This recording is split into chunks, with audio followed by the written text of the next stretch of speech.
Hey everyone, welcome. In this explainer, we're going to break down a classic GCSE maths question.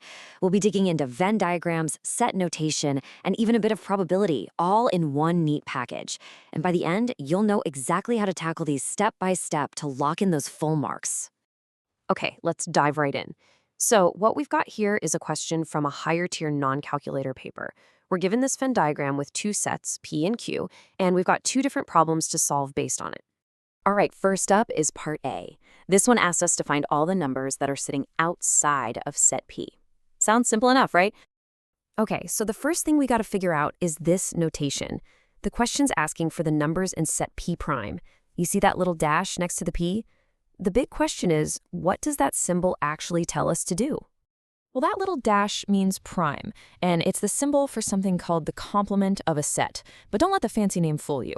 All it really means is everything that is not in P.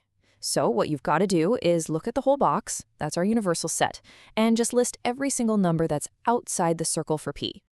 You know, when you look at it, this is actually pretty simple. Just mentally block out everything inside that P circle. What are we left with? We've got the numbers that are only in Q and the numbers that aren't in either circle. All of those make up our answer. So let's list them out then. We've got 11, 13, 14, 15, 16, and 17. And that's it.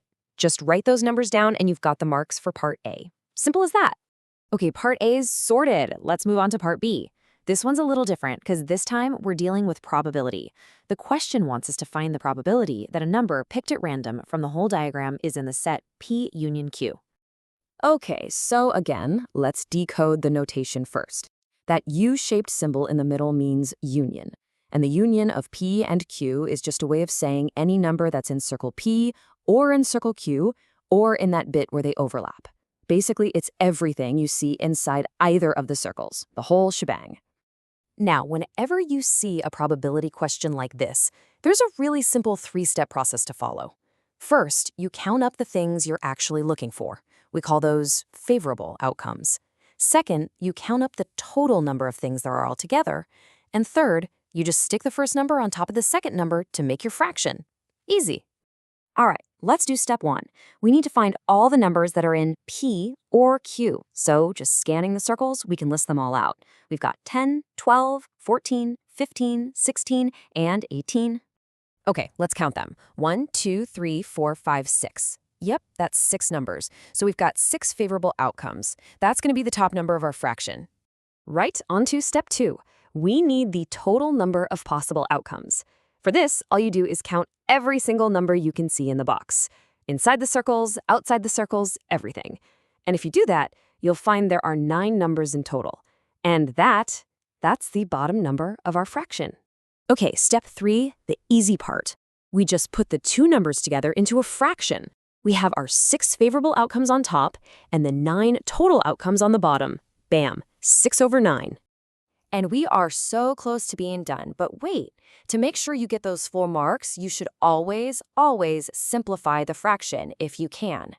Both 6 and 9 can be divided by 3, right? So 6 divided by 3 is 2, and 9 divided by 3 is 3. This gives us our final answer, 2/3. Now, the official mark scheme actually says they'll accept 6/9, but it's a really good habit to get into to always simplify. All right, let's do a quick recap of everything we've just worked out.